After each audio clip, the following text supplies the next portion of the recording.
Hello friends, welcome back to my channel advance English 101। Friends, आज की इस video में हम लोग 6 एडवांस स्ट्रक्चर्स को सीखेंगे, जिसमें हमारा पहला टॉपिक होगा किसी के इशारों पर नाचना।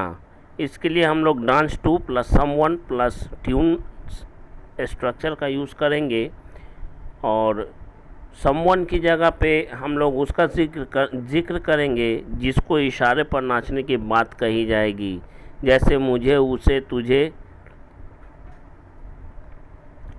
पहला सेंटेंस देखते हैं। वह तुम्हारे इशारों पर ही नाच सकता है।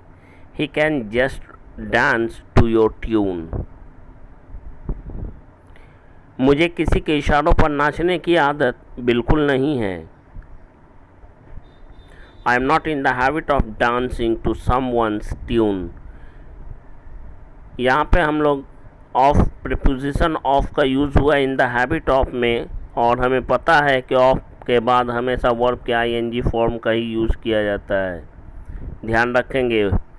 दूसरों के इशारों पर नाचना बंद करो। Stop dancing to others tune now. Stop के बाद भी हमेशा हम लोग वर्ब की फोर्थ फॉर्म का ही यूज़ करते हैं। इस बात का ध्यान रखेंगे, आगे कभी बोलने में दिक्कत नहीं होगी। उसके इशारों पर तुम कब तक नाचते रहोगे? Till when will you be dancing to his tune. उसे दिन भर ऑफिस में अपने बॉस के इशारों पर नाचना पड़ता है। सेंटेंस का मेन पार्ट आप निकालिए। मेन पार्ट है उसे इशारों पर नाचना पड़ता है या उसे नाचना पड़ता है। He has to dance to the tune of his boss the whole day या throughout the day. Sentence का मेन पार्ट को निकालना सीखिए। सेंटेंस का मेन पार्ट आप बना लेंगे तो लंबा से लंबा सेंटेंस बना सकते हैं, बोल सकते हैं। In this world, every poor has to dance to the tune of the rich. In this world, every poor has to dance to the tune of the rich. Next है किसका जोर है या किसका जोर चलता है। जैसे हमें बोलना हो मौत पे किसका जोर है, ज़िंदगी मौत पे किसका जोर है, समय पर किसका जोर चला है या चलता है, उसके लिए हम लोग यूज़ करते हैं रूल्स ओवर का यूज़ करते हैं। पहला सेंटेंस है समय पर या वक्त पर किसका जोर चलता है। Who rules over the time. किस्मत पर किसका जोर है या किसका जोर चलता है। Who rules over the luck. Who rules over the luck. किस्मत पर किसका जोर चलता है या तकदीर पर किसका जोर चलता है। मौत पर किसका जोर चलता है। Who rules over death. Who rules over the death. मौत पर किसका जोर चलता है। Who rules over the death. उस पर किसका जोर है या उस पर किसका जोर चलता है। हु रूल्स ओवर हिम और हर। हु रूल्स ओवर हिम और हर। मुझ पर किसका जोर चलता है या किसका जोर है। Who rules over me. Who rules over me. यहाँ पे रूल्स जो है वो ही अकॉर्डिंग टू टेंस चेंज होगा। नेक्स्ट है हमारा बेवकूफ़ी है या बेवकूफ़ी थी। जब भी बोलना हो तुमसे बात करना मेरी बेवकूफ़ी है, उससे बात करना तुम्हारी बेवकूफ़ी थी, वहाँ जाना तुम्हारी बेवकूफ़ी थी, उनसे मिलना हमारी बेवकूफ़ी थी। इस सेंस में हम लोग इस स्ट्रक्चर का यूज़ करेंगे। इट इज़ ये प्रेजेंट के लिए और इट वॉज ये पास्ट के लिए है। और उसके बाद फुल ऑफ का यूज़ करते हुए ऑब्जेक्ट है तो लिखेंगे, उसके बाद टू प्लस वर्ब की फर्स्ट फॉर्म का यूज़ करेंगे। पहला सेंटेंस है इसका, उसे अकेले वहाँ जाने देना ही तुम्हारी बेवकूफ़ी थी। It was your foolish to let him go alone there या let her go alone there. It was your foolish to let her go there alone.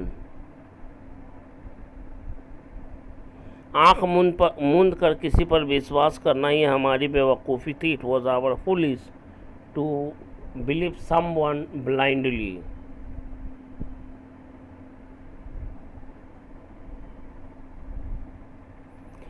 To believe everyone यानी सभी पर आंख मूंद कर विश्वास करने की बात हो रही है, इसलिए यहाँ पे एवरीवन का यूज़ होगा। ये हमारी बेवकूफ़ी थी कि तुमने बच्चे को बाहर अकेले खेलने के लिए भेजा। It was your foolish to send your son outside to play. ये तुम्हारी बेवकूफ़ी थी कि तुमने अपने बच्चे को बाहर खेलने के लिए भेजा। It was your foolish to send your son outside to play. तुम्हारे साथ कहीं जाना मेरी बेवकूफ़ी होगी। ये पास्ट फ्यूचर की बात हो रही है, इसलिए विल का यूज़ करेंगे। It will be my foolish to go anywhere with you. It will be my foolish to go anywhere with you. और हंसो दूसरों पर या और जाओ वहाँ और जाओ उसके साथ, इस तरह के सेंटेंस को बोलने के लिए हम लोग इस स्ट्रक्चर का यूज़ करते हैं, वर्ब प्लस अदर वर्ड्स। उसके बाद हम लोग मोर का यूज़ करेंगे। पहला सेंटेंस है और जाओ वहाँ अकेले उससे मिलने। इसके लिए हम लोग सबसे पहले वर्ब की फर्स्ट फॉर्म को लिखेंगे, go there alone to meet her more. Go there alone to meet her या मीट हिम मोर। और जाओ वहाँ, go there more, go there more, और जाओ वहाँ। वीडियो अगर अच्छा लगता है तो मेरे भाई देखने के साथ साथ इसे लाइक शेयर सब्सक्राइब कमेंट ज़रूर करें मेरे भाई, बहुत मेहनत से बनाता हूँ मैं। और हंसो दूसरों की मजबूरियों पर, laugh at others compulsions more, laugh at others compulsions more. और पियो चाय वाय, यहाँ पे चाय के साथ वाय आ गया है, इसलिए एंड ऑल मोर का यूज़ करेंगे, ध्यान रखेंगे।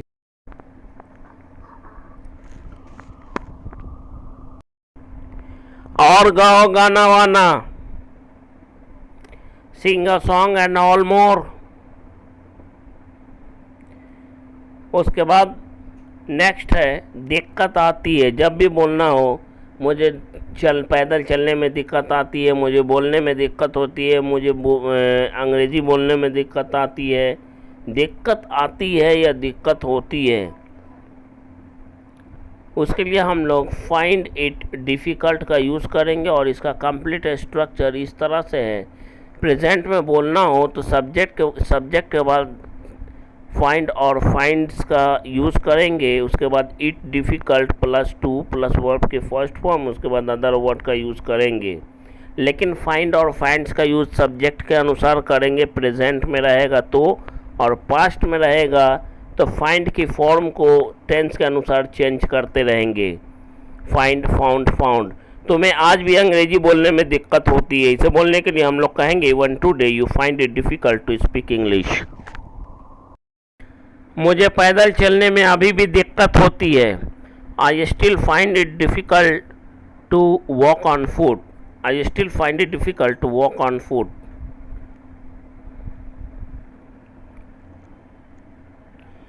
तुम्हें ट्रेन से वहाँ जाने में दिक्कत होती है, you find it difficult to go there by the train. You find it difficult to go there by the train. Like करें, शेयर करें, सब्सक्राइब करें मेरे भाई। वीडियो अच्छा लगता है तो कमेंट करें। राधा को तुमसे अंग्रेजी में बात करने में दिक्कत होती थी, यहाँ पे फॉर्म चेंज होगा, ध्यान से सुन लीजिए। ये पास्ट की बात को बता रहा है और फाइंड ही हमारा चेंजेबल है अकॉर्डिंग टू टेंस, तो फाइंड से फाउंड हो जाएगा। Radha found it difficult to have conversation with you in English. हमारा नेक्स्ट एंड लास्ट स्ट्रक्चर है फ्रीक आउट, जिसका मतलब होता है होश उड़ना। पहला सेंटेंस देखते हैं, उसे मरता हुआ देखकर मेरे तो होश उड़ गए। Having seen him dying, उसे मरता हुआ देखकर I freaked out, मेरे तो होश उड़ गए। उसे गोली लगा देखकर मेरे होश उड़ गए। Having seen him shot, I freaked out, या फिर यूँ कहें I freaked out after seeing him shot।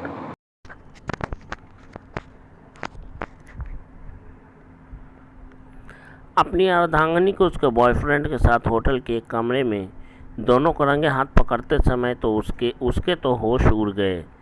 तो सेंटेंस का मेन पार्ट होगा उसके तो होश उड़ गए। He freaked out while catching his wife and her boyfriend red-handed in a hotel room। Video अच्छा लगता है तो लाइक करें, शेयर करें, सब्सक्राइब करें और कमेंट ज़रूर करें। ये तीसरी बार मैं बोल रहा हूँ। उसके मरने की खबर सुनकर उसके दोस्त के होश उड़ गए।